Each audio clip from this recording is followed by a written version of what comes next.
Hello, welcome to cEDH Budget Brews. I'm Tim, and tonight I'm joined by Brandon. Hi, How you doing tonight, Brandon? I'm doing great, Tim. How are you? I'm good, dude. I'm doing good. And continuing in our series on beginner cEDH Meta Busters, we wanted to go over, we both wanted to go over Najeela Warrior Queen. This list is curated by Pongo of Team Turn 3 and the Mind Sculptors. And it is a 5-color aggro combo deck. Like originally it used to be called Najeela Tempo and the name's kind of changed. But at its core, it's really a commander focused combo deck with a consult backup plan. So for those of you who don't know, Najeela is a 1 red, 2 colorless, 3/2. And whenever a warrior attacks, not just a warrior you control or Najeela, you get to create a 1/1 white warrior that enters the battlefield tapped and attacking. And then she has an activated ability of you pay Wooburg, that's white, blue, red, green, something, black. And then it'll untap all attacking creatures. They gain trample, haste, and lifelink, and then you get an additional combat phase.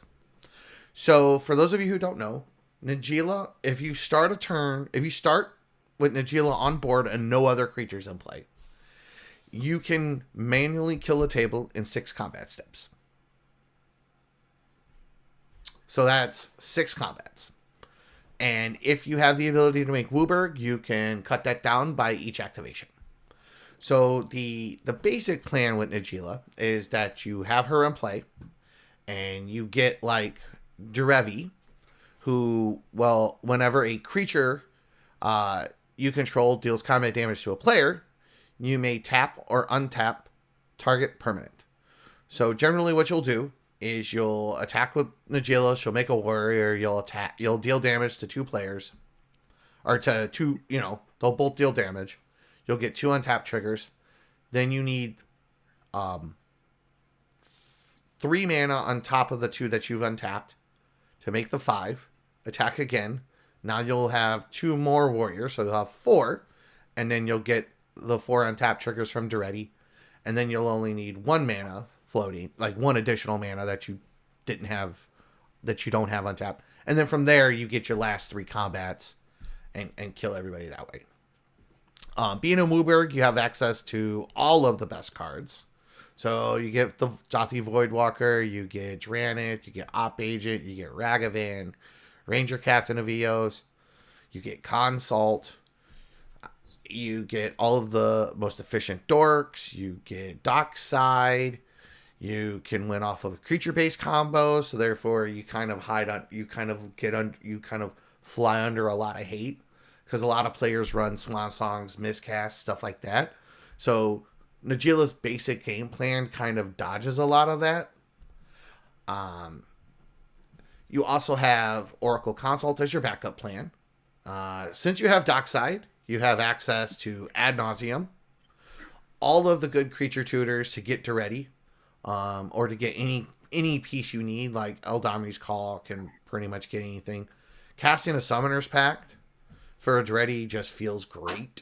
I don't care who you are, especially now that it's been reprinted and it's less than $4. You get access to Silence, all the best counter magic, SWAT, even Concerted Defense as a soft negate. Basically, you generally will have at least 2 of those types in play for the most part. And then, so therefore, you'll be playing like Mana Leak mana to counter a non-creature spell, because generally you'll have at least 1 type of cleric, rogue, or wizard, just based, and then plus the warrior from Najeela. You can do all the Dockside shenanigans with like Snap, Dockside, bounce it again, play it a couple times. And then you also have another win con in the form of Nature's Will, which will, whenever you deal combat damage to a player, a creature you control, that player taps their lands and you untap your lands. So if you deal damage to multiple players, it'll tap their lands and you'll get multiple untap triggers. So what's nice about that is if, let's say you only have 3 lands in play, right? You'll get 2 untap triggers if you're able to connect to 2 players. It taps them down, and then you just float the mana off of the first untap trigger, and then let the second untap trigger resolve, and then float the last 2 mana you need to make your WUBRG to go to your next combat. And kind of the same thing. You're essentially on an entirely fetch mana base with OG duels. You even have like access to Beseiju just because like you get all the good cards. The main downside in Najeela is that she herself is not card advantage. So you do kind of have to rely on things like Rhystic Study, Sylvan Library, Mystic Remora, ad nauseum. You also have to rely on things like Mindblade Render to kind of Ragavan to kind of give you that card advantage. So that is something to kind of keep in mind. But you just have all the best cards.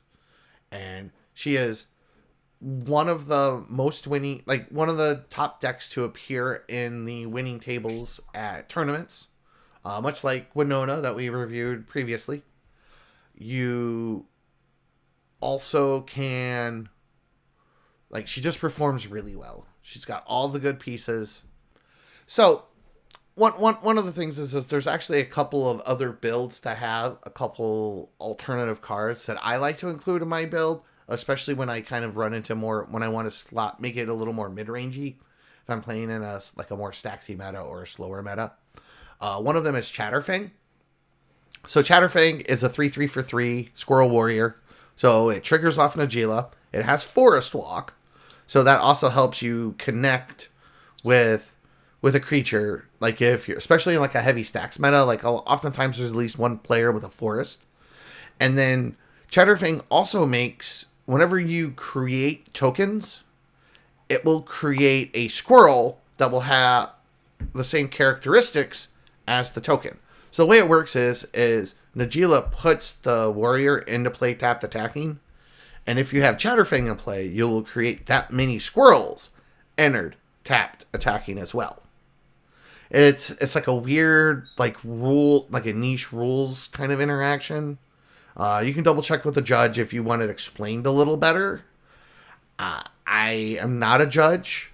I just kind of know the lay person's way it works, and that's how it's been explained to me.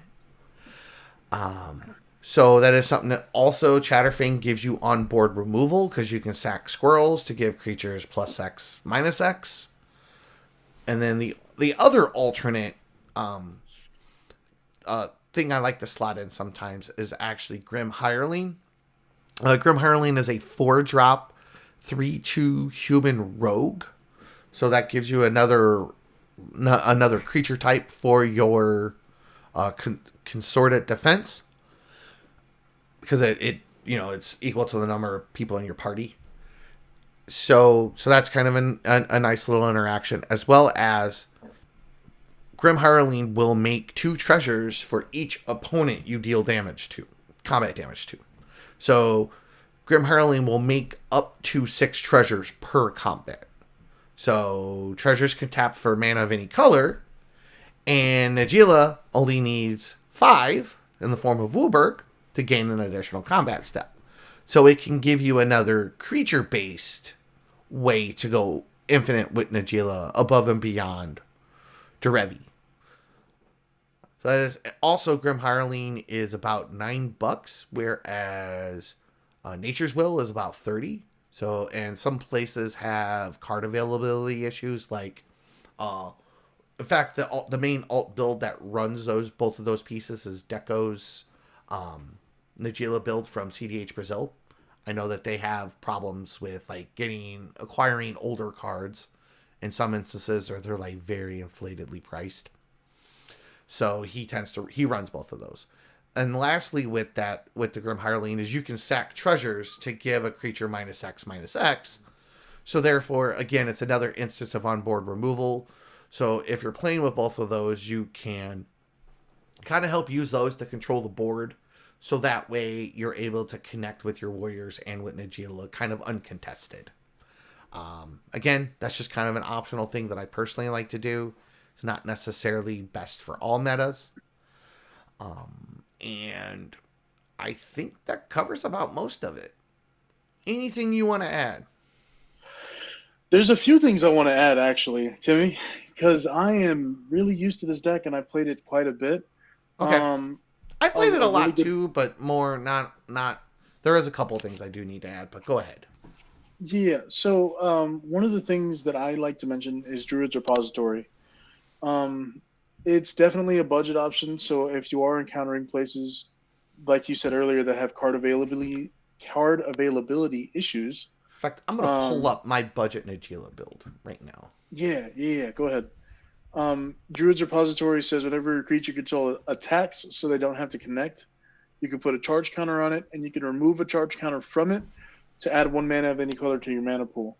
So Yep. it's just another way to win, especially once you start getting those more creatures and stuff like that, which you can do pretty quickly in her. Yeah. Um, Especially if you're I running will also Chatterfang. say, yeah, exactly.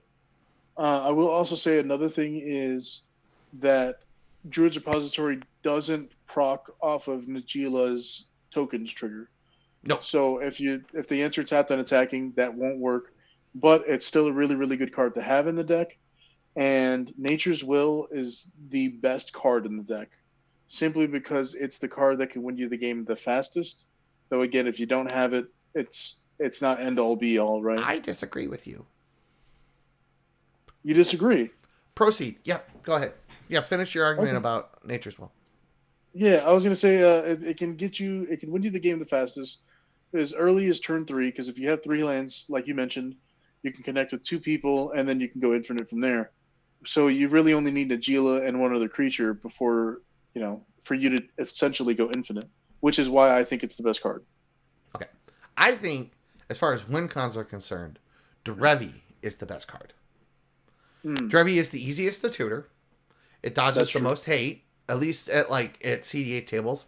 Yes, it dies to board wipes, but there's not a ton of board wipes in cEDH. Like, most decks are running like 2 at most. And that's Mm, if they're running board wipes. The other thing is that you just have way more tutors to get to it, and you can use Duretti to untap any permanent, not just lands. So you that's don't true. have to just have 3 lands in play.